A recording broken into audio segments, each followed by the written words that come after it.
वो एक स्टेट होती है जिसमें कोई बॉडी रह सकती है। या तो बॉडी रेस्ट में रहेगी या तो बॉडी मूव करेगी। अब हम अपने चैप्टर का पहला कॉन्सेप्ट डिस्कस करते हैं कि डिस्टेंस किसको कहा जाता है और डिस्प्लेसमेंट किसको कहा जाता है। डिस्टेंस क्या होता है या डिस्प्लेसमेंट क्या होता है। देखिए बेटा, जब कोई भी बॉडी मूव करती है और वो बॉडी एक पॉइंट से दूसरी पॉइंट तक पहुंचती है, तो जाहिर सी बात है वो कोई भी पाथ देके जाएगी या कोई भी जो है वो रास्ता देके जाएगी। तो जब कोई भी बॉडी एक पॉइंट से दूसरी पॉइंट तक ट्रेवल करती है तो पूरे रास्ते की जो लंबाई होती है उस लंबाई को हम कहते हैं डिस्टेंस। तो डिस्टेंस को आप इस तरह से कहोगे कि डिस्टेंस का मकसद होता है बेटा पाथ की लंबाई।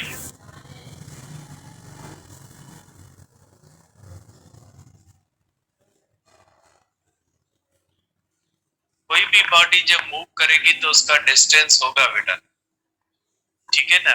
तो डिस्टेंस का सिंपल से सिंपल मकसद क्या होता है कि जब कोई भी बॉडी अपनी पोजीशन तब्दील करती है, जब कोई भी बॉडी मूव करती है और वो एक पॉइंट से दूसरी पॉइंट तक पहुंचती है, तो पूरे पाथ की लंबाई, वो पाथ जो दे के वो बॉडी जाती है, वो रास्ता जो दे के वो बॉडी जाती है, उस पूरे रास्ते की जो लंबाई होती है उसको कहा जाता है distance.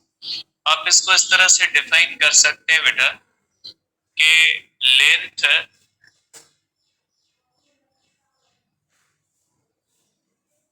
of path traveled by body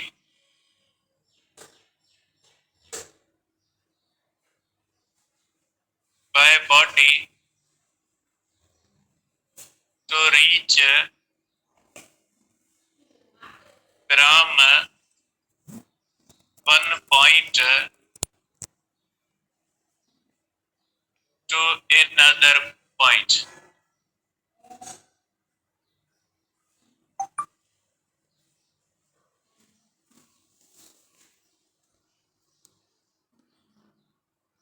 is called distance।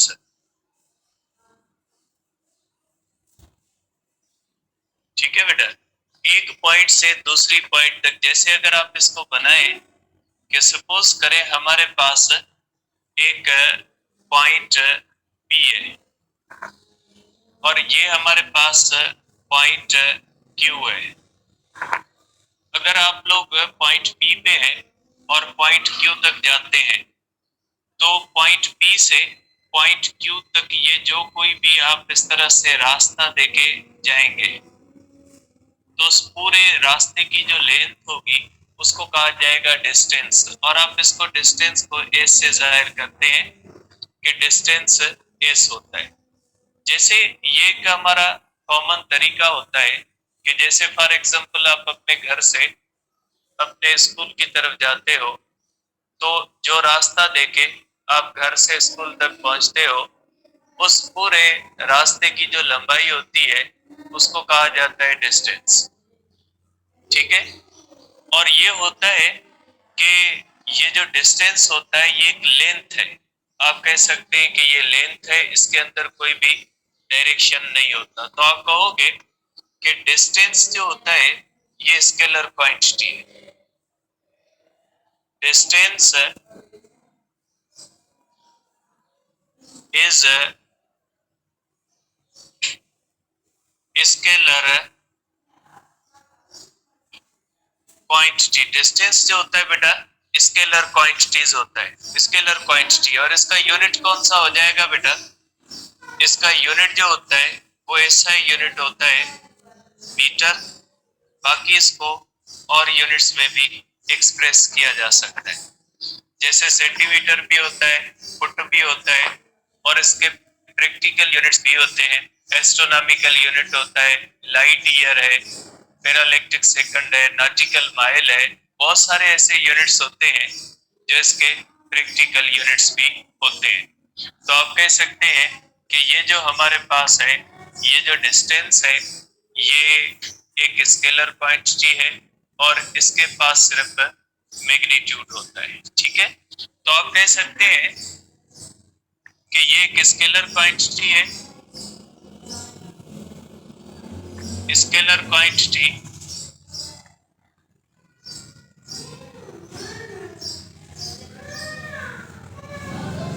having a magnitude only। ठीक है बेटा, ये स्केलर क्वांटिटी है, इसको मैग्नीट्यूड होता है, इसलिए आप कह सकते हैं कि ये ऑलवेज पॉजिटिव होता है। डिस्टेंस जो होता है वो हमेशा पॉजिटिव होता है, क्योंकि इसको बेटा मैग्नीट्यूड होता है, और मैग्नीट्यूड जो होता है किसी भी चीज की जो एब्सोल्यूट वैल्यू होती है वो हमेशा पॉजिटिव होती है। डिस्टेंस हमेशा पॉजिटिव होगा।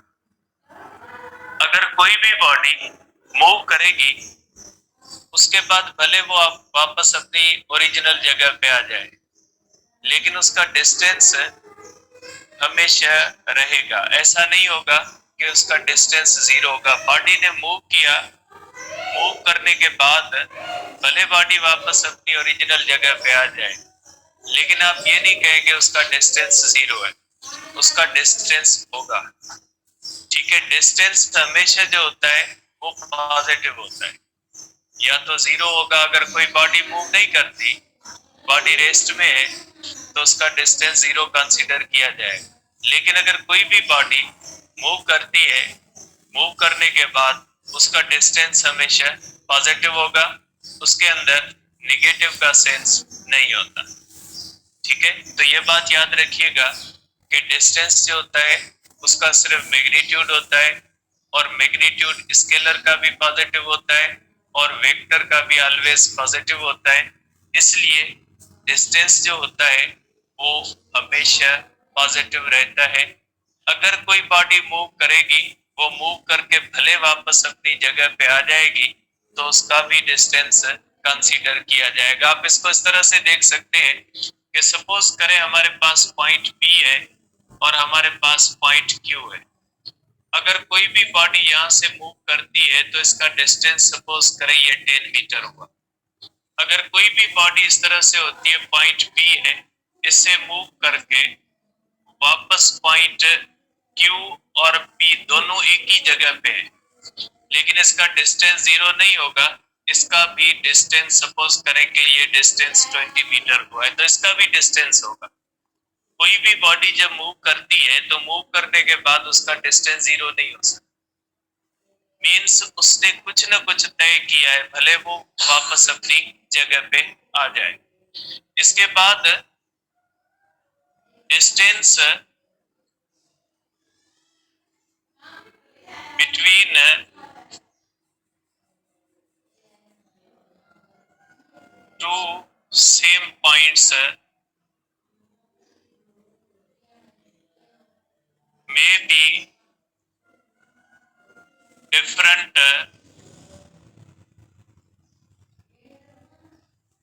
for different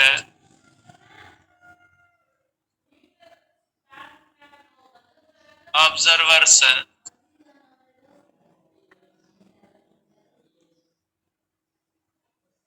for different objects, because distance depends upon choice of path and is independent of initial and final positions। बेटा ये एक बहुत ही इसकी इंपॉर्टेंट बात होती है कि दो पॉइंट्स के दरमियान डिस्टेंस जो होता है वो डिपेंड करता है चॉइस ऑफ पाथ पे, कि आपने एक से दूसरी पॉइंट तक कौन सा रास्ता चूज किया है। फॉर एग्जाम्पल, अगर आप उमरकोट से हैदराबाद तक जाओगे तो आप कौन सा रास्ता देके जाओगे उस पे डिस्टेंस डिपेंड करता है। उमरकोट और हैदराबाद इनिशियल और फाइनल पोजीशन दोनों सेम है, लेकिन अगर आप रास्ता तब्दील करोगे तो इसी उमरकोट और हैदराबाद के दरमियान डिस्टेंस मुख्तलिफ हो जाएगा। आप सीधा जाए मीरपुर खास से हैदराबाद तकरीबन फॉर एग्जांपल होता है 150 किलोमीटर। अगर आप कोई और रास्ता चूज करें, मिठी चले जाएं, मिठी से आप जो है दूसरा रास्ता देके आप हैदराबाद चले जाएं, या आप यहाँ से खिप्रो सांगड़ चले जाएं, वहां से हैदराबाद चले जाएं, तो उमरकोट और हैदराबाद वही दो इनिशियल और फाइनल पोजीशंस हैं। लेकिन उन दोनों पॉइंट्स के दरमियान पहुंचने के लिए आप जो रास्ता इख्तियार करते हो ये आपकी चॉइस है। तो इन दोनों पॉइंट्स के दरमियान जो डिस्टेंस होता है ये आपकी चॉइस पे डिपेंड करता है, इनिशियल और फाइनल पे डिपेंड नहीं करता। अगर इनिशियल और फाइनल पे डिपेंड करता तो उमरकोट और हैदराबाद में हर जगह से सेम डिस्टेंस रहता। आप कोई भी रास्ता देके जाते, हर रास्ते से डिस्टेंस सेम रहता, ऐसा नहीं होता। इसका मतलब ये होता है कि इनिशियल और फाइनल पोजीशन पे डिस्टेंस डिपेंड नहीं करता। इनिशियल पोजीशन आपकी उमरकोट है, फाइनल पोजीशन आपकी हैदराबाद है। अब ये आपकी चॉइस पे डिपेंड करता है कि आप कौन सा रास्ता देके वहां तक पहुंचते हो। तो आप कह सकते हो कि डिस्टेंस जो होता है उसकी जो डिस्टेंस का जो मैग्नीट्यूड होता है वो आपकी चॉइस पे डिपेंड करता है कि आप उन दोनों पॉइंट्स के दरमियान कौन सा रास्ता चूज करते हो। दो सेम पॉइंट्स के दरमियान रास्ते को अगर आप तब्दील करोगे तो आपका डिस्टेंस तब्दील हो जाएगा। सिंपल सा एक एग्जांपल ले ले कि घर से जब आप स्कूल जाते हो तो अगर सीधी गली से जाओगे तो डिस्टेंस कम होगा, अगर आप घूम फिर के जाओगे किसी और गली से जाओगे तो उसी दोनों पॉइंट्स के दरमियान डिस्टेंस डिफरेंट हो जाएगा। तो इसको टेक्निकल सेंस में हम कहते हैं कि डिस्टेंस जो होता है वो दो पॉइंट्स के दरमियान रास्ते की चॉइस पे डिपेंड करता है, वो पाथ पे डिपेंड करता है कि आपने कौन सा पाथ दिया है। डिस्टेंस जो होता है वो इनिशियल और फाइनल पोजीशन के ऊपर डिपेंड नहीं करता। दो सेम पॉइंट्स के दरमियान दो मुख्तलिफ लोगों के लिए डिस्टेंस मुख्तलिफ हो सकता है। ठीक है, अगर दो बंदे उमरकोट से निकले हैदराबाद के लिए, एक सीधा मीरपुर खास से हैदराबाद जाए, दूसरा इधर से मिठी जाए, मिठी से टंडो जान मोहम्मद वगैरह इधर से दूसरा रूट देके हैदराबाद जाए, तो दोनों बंदों की इनिशियल पोजीशन उमरकोट है, दोनों की फाइनल पोजीशन हैदराबाद है, लेकिन दोनों का डिस्टेंस डिफरेंट होगा क्योंकि दोनों की पाथ की चॉइस जो है वो अलग है। तो दो पॉइंट्स के दरमियान जो डिस्टेंस है वो पाथ की चॉइस पे डिपेंड करता है। ठीक है, तो ये बेटा जो कुछ चीजें थी जिनके बारे में आपको माइंड में होना चाहिए। आप इसको इस तरह से बना भी सकते हैं बेटा। सपोज करें बेटा ये आपके पास पॉइंट P है और ये आपके पास पॉइंट Q है। आप एक पाथ ले सकते हो, यहां से अगर आप जाते हो ये आप रास्ता लेके गए, ठीक है, ये आपका डिस्टेंस हुआ S1। आप यहां से गए इधर, ये आपका डिस्टेंस हुआ S2। और अगर इस तरह से जाएगा, आप इस तरह से आए तो ये डिस्टेंस आपका हो जाएगा S3। अब आप देख सकते हैं इनिशियल और फाइनल पोजीशन सेम है लेकिन इसका डिस्टेंस मुख्तलिफ है। आप कह सकते हैं कि डिस्टेंस S3 जो होता है और ये जो डिस्टेंस S1 है is not equal to distance S2 is not equal to distance S3। ये डिस्टेंस दोनों पॉइंट्स के दरमियान सेम नहीं रहता। तो आप कह सकते हैं बेटा कि ये डिस्टेंस होता है। डिस्टेंस का मतलब होता है दो पॉइंट्स के दरमियान जो आप रास्ता देके जाते हो उस रास्ते की जो लंबाई होती है उसको डिस्टेंस कहा जाता है। डिस्टेंस स्केलर क्वांटिटी है, उसका यूनिट मीटर होता है, उसका डायमेंशन एल होता है। ये सिंपल सी चीजें आपको पता है। डिस्टेंस जो होता है दो पॉइंट्स के दरमियान हमेशा पॉजिटिव रहता है। अगर कोई भी बॉडी मूव करती है फिर भले वो वापस अपनी ओरिजिनल जगह पे आ जाए, लेकिन जो डिस्टेंस होता है वो हमेशा उसका पॉजिटिव रहेगा। डिस्टेंस, कोई भी बॉडी जब रेस्ट में होती है तो रेस्ट वाली बॉडी का डिस्टेंस 0 होगा, लेकिन मूव करने के बाद उस बॉडी का डिस्टेंस 0 नहीं हो सकता। मूव करने के बाद बॉडी का डिस्टेंस जो होता है वो हमेशा पॉजिटिव रहेगा। ठीक है, और डिस्टेंस जो होता है वो पाथ पे डिपेंड करता है। दो पॉइंट्स के दरमियान पाथ की जो चॉइस होती है वो दो पॉइंट्स के दरमियान डिस्टेंस को डिफरेंट बना सकती है। डिस्टेंस इनिशियल और फाइनल पोजीशंस पे डिपेंड नहीं करता बेटा। अब हम करते हैं बेटा जो हमारे पास है कि फिर डिस्प्लेसमेंट क्या होता है बेटा।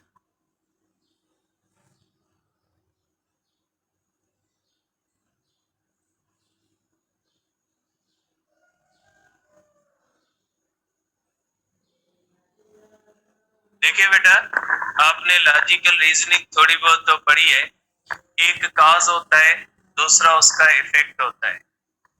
काज का मकसद है वो चीज जिसकी वजह से कोई और चीज हो, वो इफेक्ट है उसका। जैसे फॉर एग्जांपल आप मेहनत करते हो तो मेहनत जो होती है वो एक काज होता है, उसका इफेक्ट जो होता है वो सक्सेस की सूरत में आ सकता है। ठीक है, तो इसी तरह से जब कोई भी बॉडी डिस्टेंस तय करती है तो आप कह सकते हैं कि ये काज है, और उसकी वजह से डिस्प्लेसमेंट जो है वो उसका इफेक्ट हो सकता है, कि उसके नतीजे में डिस्प्लेसमेंट हो सकता है। डिस्प्लेसमेंट एक ऐसी चीज है जो डिस्टेंस के नतीजे में आती है। जब कोई भी बॉडी एक पॉइंट से दूसरी पॉइंट तक जाती है तो उसके नतीजे में उसकी जो पोजीशन की तब्दीली होती है, उस पोजीशन की तब्दीली को क्या कहा जाता है? डिस्प्लेसमेंट। डिस्प्लेसमेंट को आप दो तरह से डिफाइन कर सकते हैं। डिस्प्लेसमेंट को आप कह सकते हैं कि change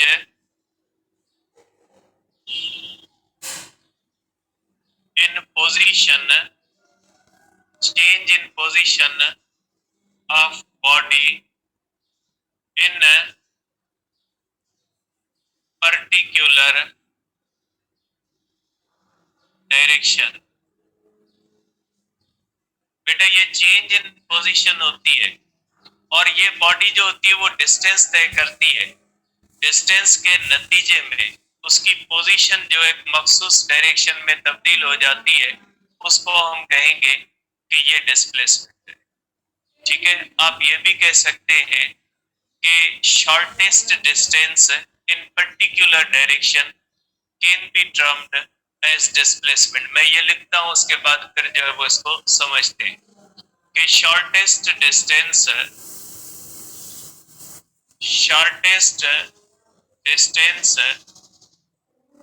in particular direction, shortest distance in particular direction is called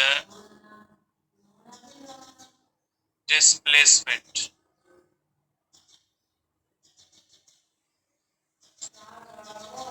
बेटा shortest distance in particular direction, ठीक है, एक इसके साथ डायरेक्शन का आना जरूरी होता है। अब देखिए ये होता कैसे कि ये डिस्प्लेसमेंट जो होता है ये क्या होता है या ये किस तरह से होता है, इसको थोड़ा देख ले बेटा। सपोज करें बेटा कि हमारे पास ये एक ऑब्जेक्ट है और इसकी पोजीशन P है, और इस पोजीशन P पे इसके ये एक्सिस है।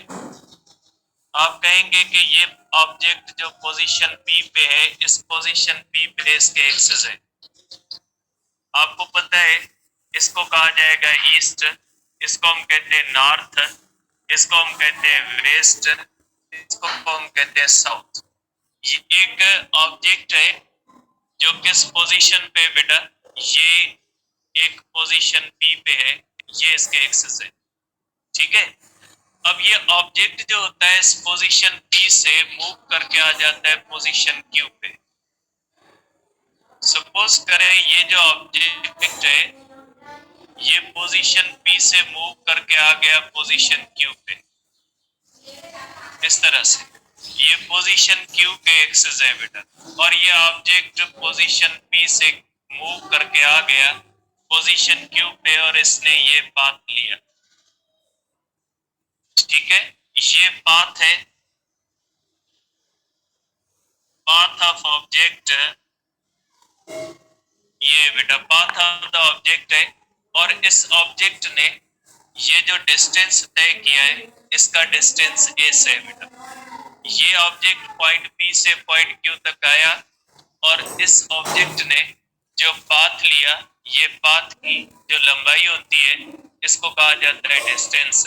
और ये आप देख सकते हैं कि ये कर्वीलिनियर मोशन है, मीन्स ये ट्रांसलेटरी मोशन तो है लेकिन कर्वी, क्योंकि हम इस चैप्टर के अंदर ट्रांसलेटरी मोशन पढ़ रहे थे, कर्वीलिनियर मोशन है, ये लीनियर मोशन नहीं। लीनियर का मकसद है स्ट्रेट लाइन और ये कर्वीलिनियर मोशन मीन्स इसका पाथ स्ट्रेट नहीं है। ठीक बेटा, अब ये तो हुआ, ये पोजीशन P से पोजीशन Q पे आ गया।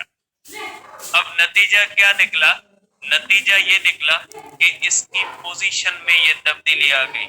इसकी पोजीशन ये है, ठीक है, इसकी पोजीशन ये थी, पोजीशन इनिशियल पोजीशन P और इसकी फाइनल पोजीशन बन गई Q। तो देखिए ये आप कह सकते हैं कि ये इस बॉडी की पोजीशन में तब्दीली आ गई।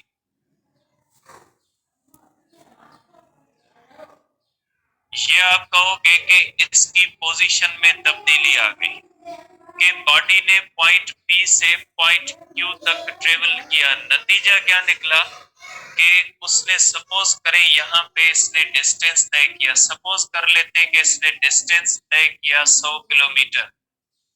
नतीजा क्या निकला? नतीजा ये निकला कि इसकी पोजीशन तब्दील हो गई, सपोज कर लेते हैं 60 किलोमीटर अलोंग ईस्ट। ये देखिए इसने कवर कौन सा किया? 100 किलोमीटर। ये एक्चुअली कवर्ड डिस्टेंस है, बॉडी ने डिस्टेंस तय किया, ये डिस्टेंस तय किया, उसका नतीजा यार ये निकला कि इसकी पोजीशन जो ये थी ये शिफ्ट होके ये हो गई।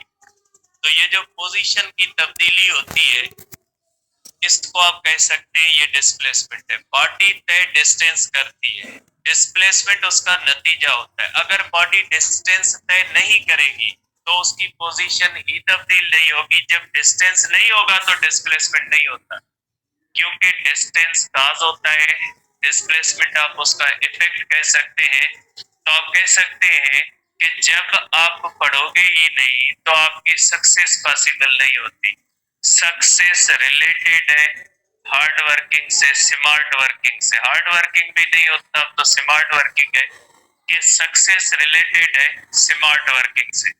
ठीक है, अगर आप स्मार्ट वर्किंग करोगे तो सक्सेस उसकी रिजल्ट है। इसी तरह से अगर डिस्टेंस होगा तो डिस्प्लेसमेंट होगा। ठीक है, अगर डिस्टेंस होगा तो डिस्प्लेसमेंट हो भी सकता है, नहीं भी हो सकता, लेकिन बगैर डिस्टेंस के डिस्प्लेसमेंट नहीं हो सकता, क्योंकि डिस्टेंस इंडिपेंडेंट वेरिएबल है, डिस्प्लेसमेंट डिपेंडेंट वेरिएबल है। तो आप इस तरह से कह सकते हैं कि डिस्प्लेसमेंट का कॉन्सेप्ट बनाएं कि डिस्प्लेसमेंट का मकसद होता है कि जब कोई भी बॉडी एक जगह से दूसरी जगह तक ट्रेवल करती है और एक जगह से दूसरी जगह तक ट्रेवल करने के नतीजे में जो उसके पोजीशन के अंदर तब्दीली आती है उसके बारे में आप कहते हैं कि ये उस बॉडी का डिस्प्लेसमेंट है। तो डिस्प्लेसमेंट जो होता है वो पोजीशन की तब्दीली होता है, और जब पोजीशन तब्दील होती है तो उसके साथ हम डायरेक्शन जोड़ते हैं। ठीक है, तो आप कहोगे कि डिस्प्लेसमेंट जो होता है वो पोजीशन की तब्दीली होती है, और जो पोजीशन की तब्दीली होती है उसमें डायरेक्शन कहते हैं। अब आप इसको कैसे कहो, क्या कहोगे? आप कहोगे कि इस बॉडी ने 100 किलोमीटर डिस्टेंस तय किया, नतीजे में इसकी पोजीशन 60 किलोमीटर ईस्ट की तरफ तब्दील हो गई। तो ये जो इसकी पोजीशन 60 किलोमीटर ईस्ट की तरफ तब्दील हुई है उसको हम कहेंगे डिस्प्लेसमेंट। कि change in position in particular direction. तो ये जो होता है ये डिस्प्लेसमेंट होता है, ठीक है। तो ये जो है वो आप कह सकते हैं कि ये डिस्प्लेसमेंट पोजीशन की तब्दीली। अब देखिए, अगर आप ये पाथ नहीं लेते, अगर आप ये सीधा पाथ लेते हैं तो आपका डिस्टेंस भी 60 किलोमीटर होगा। इसका मकसद है दो पॉइंट्स के दरमियान जो शॉर्ट से शॉर्ट डिस्टेंस होता है उसको अगर डायरेक्शन दे दे तो वो क्या बन जाता है, डिस्प्लेसमेंट बन जाता है।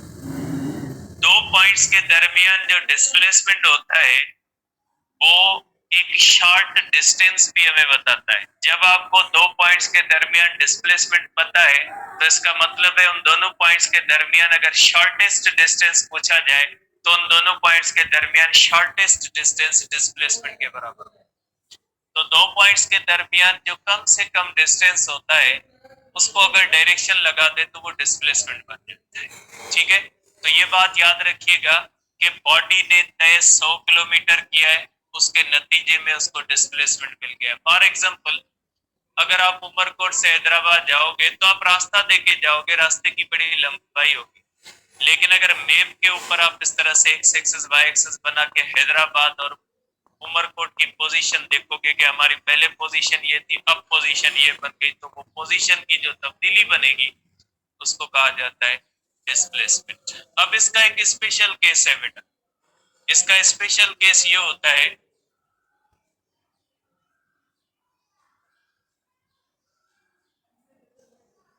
इसका स्पेशल केस ये हो सकता है कि अगर इनिशियल और फाइनल पोजीशन सेम है, if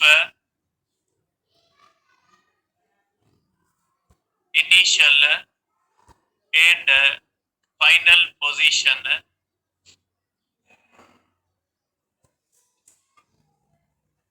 if initial and final position of body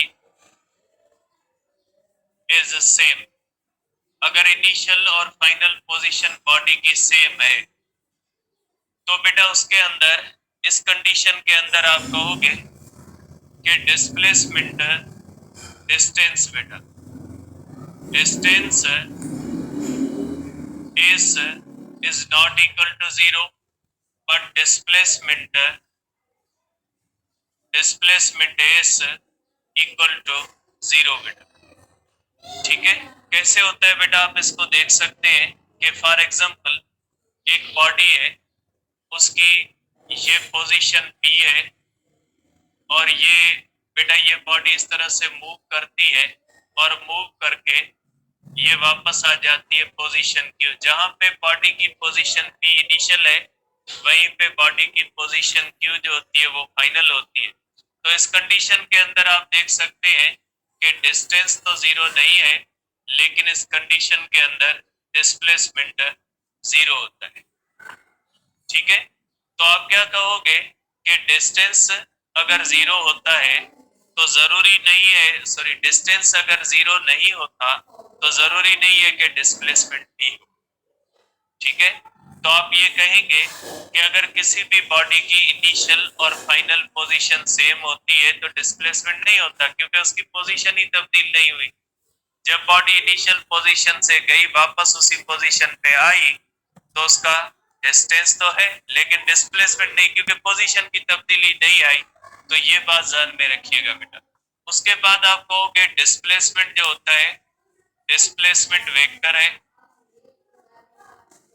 displacement is a vector quantity, therefore it can be positive और नेगेटिव। ये बेटा पॉजिटिव भी हो सकता है और नेगेटिव भी हो सकता है। बेटा ये डिस्प्लेसमेंट पॉजिटिव कब होता है, पॉजिटिव तब होता है जब इनिशियल पोजीशन से कोई भी बॉडी राइट की तरफ मूव करे तो ये डिस्प्लेसमेंट पॉजिटिव होता है, या कोई भी बॉडी इनिशियल पोजीशन P से इस ऊपर की तरफ तो ये भी जो होता है वो डिस्प्लेसमेंट पॉजिटिव होता है। बेटा पॉजिटिव एक्स एक्सिस और वाई एक्सिस की तरफ देखें बेटा, आपको पता है कि राइट साइड पे इस तरह से x पॉजिटिव होता है, ऊपर की तरफ y पॉजिटिव होता है। तो अगर इनिशियल पोजीशन से कोई बॉडी इस तरफ राइट डायरेक्शन में जाएगी, इस तरह से पॉजिटिव एक्स एक्सिस की तरफ जाएगी, आप देख सकते हैं बेटा कि इस तरह से बॉडी जब जाएगी पॉजिटिव एक्स होता है, और इस तरफ जब बॉडी जाएगी तो पॉजिटिव वाई होता है। तो जब कोई भी बॉडी अपनी इनिशियल पोजीशन से राइट की तरफ जाएगी या जो है वो अपवर्ड जाएगी, तो ये होगा बेटा इसका कि ये जो है वो इसका पॉजिटिव होता है, और ये निगेटिव होगा बेटा। निगेटिव कब होता है बेटा? निगेटिव तब होता है जब अपनी right position sorry initial position से बेटा लेफ्ट की तरफ जाएगा तो डिस्प्लेसमेंट को निगेटिव माना जाएगा बेटा, क्योंकि इस तरफ जो होता है वो बेटा -x होता है। या अपनी ओरिजिनल पोजीशन से कोई भी डाउनवर्ड जाएगा तो डिस्प्लेसमेंट निगेटिव होता है, क्योंकि डाउनवर्ड y जो होता है उसको कंसीडर किया जाता है निगेटिव। तो ये बेटा वेक्टर क्वांटिटी होती है, ये पॉजिटिव भी हो सकती है, निगेटिव भी हो सकती है, लेकिन याद रहे कि इसका भी मैग्नीट्यूड रिमेन्स ऑलवेज पॉजिटिव। आप कह सकते हैं कि magnitude of displacement is also positive, is also always positive. इसका भी मैग्नीट्यूड हमेशा पॉजिटिव होता है। यहाँ पे निगेटिव जो होती है वो डायरेक्शन का सेंस देती है, क्योंकि वेक्टर क्वांटिटी होती है, तो ये आप इस तरह से कर सकते हैं। ठीक है बेटा, अब इसकी आखिरी बात होती है बेटा, ठीक है, ये होती है कि displacement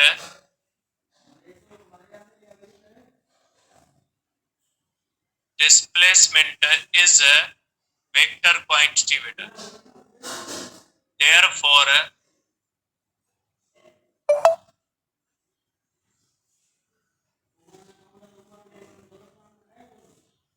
it depends upon initial and final position and is independent of length of path। इस पॉइंट को खत्म कर दे, क्योंकि ये थोड़ा वेक्टर सेंस में वेक्टर और भी होते हैं जिसके अंदर ये चीज फॉलो नहीं होती। ठीक है, जनरली वेक्टर के लिए नहीं कह सकते आप। It depends upon initial and final position and is independent of length of path between two points.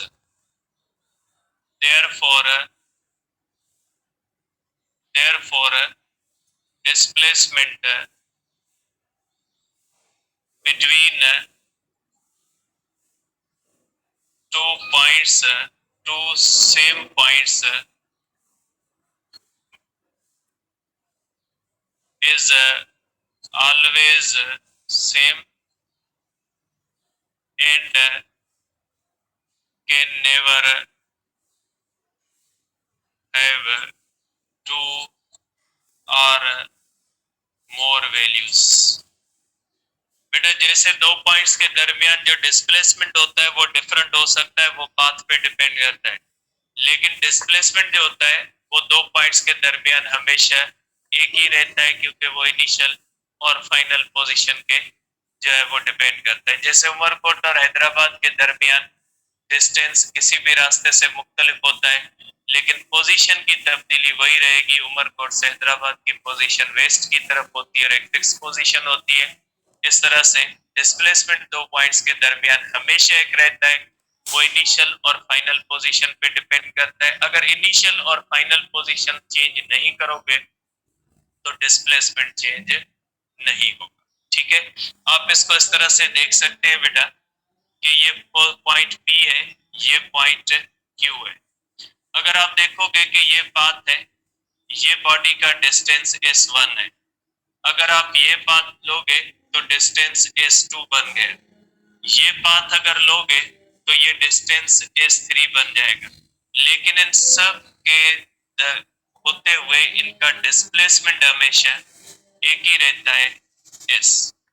ठीक है, तो आप कह सकते हैं कि देखिए दो पॉइंट्स के दरमियान डिस्टेंस तो मुख्तलिफ हो सकता है लेकिन डिस्प्लेसमेंट हमेशा सेम होता है। अब बाकी रिलेशन है इनका कि डिस्टेंस और डिस्प्लेसमेंट का आपस में क्या ताल्लुक होता है, ये इंशाल्लाह कल डिस्कस करेंगे। अब हाफ एंट्री वाले बोले जो है वो लेफ्ट कर